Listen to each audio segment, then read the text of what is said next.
I was born in London in 1968. My parents had travelled from Nigeria to the UK to study. And so for the first 5 years of my life, I lived with foster parents in Kent with a white foster family.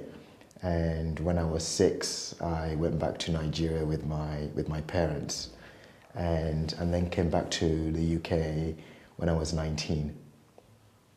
I came out to my parents, well, to my mother when I was 27, and the year before I had my first sexual experience with a man, and yeah, and here I am today. I'm from Manchester originally, Mancunian, but I left Manchester when I was 17, so I've become a softy southerner, and but I still think I've got a bit of an accent, but my auntie thinks I speak really posh when I go home. She, oh, don't you speak posh, Joyce? That's my mum. So yeah, I lived in London for most of my life. I actually consider myself to be a Londoner now, which is really nice. It's my home. I absolutely love London, and I have to get out of it as well. So about every 3 to 4 weeks, I always make sure I leave and have a respite from it. But it's an incredible place, and I just think it's one of the best cities in the world, really.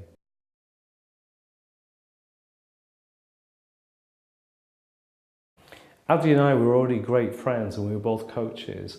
And when we went to an event for gay men in London in 2011, which was really looking at some of the damage that was happening on the gay scene, the gay community, and for gay men, we came away thinking, well, you know, what could we do? What can we do about this? How can we participate in helping to heal some of the problems and create a new community?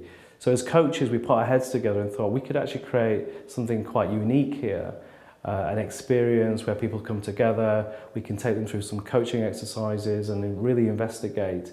And so that was really the beginning of the quest. And from there, we found doors have just naturally opened, people have really been interested in what we're doing, and we've started to build a team and a mission statement from there. For me, as a black gay man, I felt it was really important for me to step up and be visible with that. When I was growing up, I didn't have any black gay role models, and for a very long time I thought I was the only one. I remember at 19 thinking, gosh, is there anyone else out there like me? And through coming out and speaking to other friends who were not out, I realized that I had a responsibility to the people coming after me to show that they were not alone. I also felt a responsibility towards myself to actually, I guess, come out of the shame that I felt beforehand, because I did have this, there's something wrong with me, I'm flawed, I'm broken, and coming out has been absolutely amazing because it's allowed me to let go of that sense of I'm broken, I'm damaged. And in terms of the work that I do on the quest, it's working with other gay men to enable them step into their true selves, their authentic lives, and leave shame behind. The people that come on the Quest workshops have recognised something within themselves. It's a dissatisfaction, an unhappiness, or a niggling feeling that actually, is there more to life than this? So it might be that they're doing the same things every weekend, or they've fallen into a regular pattern in their relationships, or they may even be feeling a little bit numb about their life. There's no vitality left. And they're asking themselves certain questions like, you know, what happened to all that energy I used to have? What happened to all that creativity I used to feel as a young person? My life seems to be becoming very dull. It's a downward path. I mean, I've seemed to be finding myself in destructive relationships. There's an awful lot of questions that gay men are asking. And the quest is really there for them to find out what's going on and how they can create a life which moves beyond those questions and reinvents themselves so they can feel the vitality, the balance, and the fulfillment that they're really seeking in life.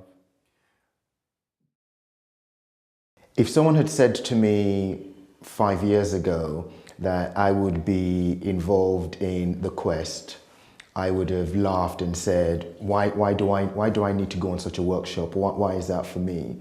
But what I realized 5 years ago was I had raced up the career ladder, I had gotten the degrees from university, I had gone to the gym, and I was comfortable with the way that I looked, but I was still deeply unhappy.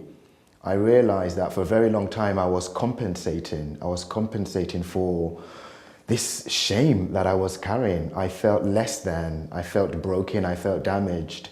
And there was this thing within me that kept on saying, if I get this next thing, then I'll feel okay. If I get this next thing, then I'll be fine. If I get this next thing, then I'll be accepted.